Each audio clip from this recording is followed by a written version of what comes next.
23 June Awami লীগের প্রতিষ্ঠা বার্ষিকী কেন্দ্র করে কেউ নাশকতা কিংবা ঝুঁকি তৈরির চেষ্টা করলে উল্টো তারাই ঝুঁকিতে পড়বে, এই হুঁশিয়ারি দিয়েছে র্যাব।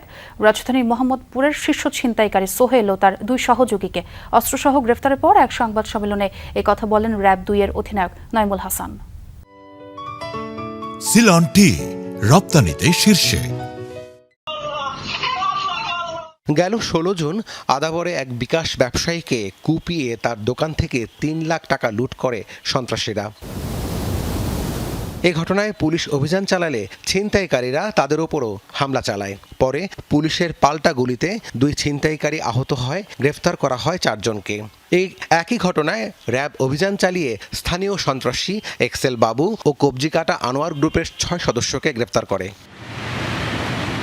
এরই ধারাবাহিকতায় ওই গ্রুপের আরেক সক্রিয় সদস্য সোহেল ওরফে মাওরা সোহেল এবং তার 2 সহযোগী সুজন ও রাসেল বিদেশি অস্ত্রসহ ধরা পড়ে র্যাবের কাছে। ইউল্যাব ইউনিভার্সিটির খেলার মাঠের পিছনের আমবাগান হতে একটি বিদেশি রিভলভার সহ দুর্ধর্ষ সন্ত্রাসী ও ছিনতাইকারী সোহেল ওরফে মাওরা সোহেলকে গ্রেপ্তার করে।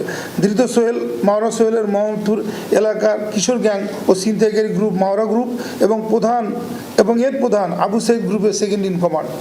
সাংবাদিকদের প্রশ্নের জবাবে তিনি জানান, 23 জুনকে কেন্দ্র করে কেউ নিরাপত্তা বিঘ্নিত করার চেষ্টা করলে কঠোর ব্যবস্থা নেবে র্যাব। অলরেডি একটা মেসেজ দিয়ে দিয়েছি সব স্টেশনে এবং সবাইকে, বিশেষ করে 23 তারিখ রিলেটেড কেউ যদি কোনো বিশৃঙ্খলা করতে চায় তাদেরকে মেসেজ দেওয়া হয়ে গেছে যে তারা যেন কোনো বিশৃঙ্খলা, যদি তারা কোনো ঝুঁকি সৃষ্টি করতে চায় আমাদের জন্য, তারা নিজে ঝুঁকির মধ্যে থাকবে।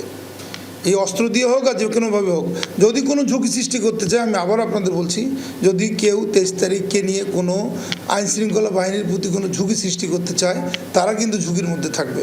সেটা যে কোনো ফর্মেই হোক, আমরা প্রতিহত করব। গ্রেফতার সোহেলের বিরুদ্ধে 14টি মামলা রয়েছে।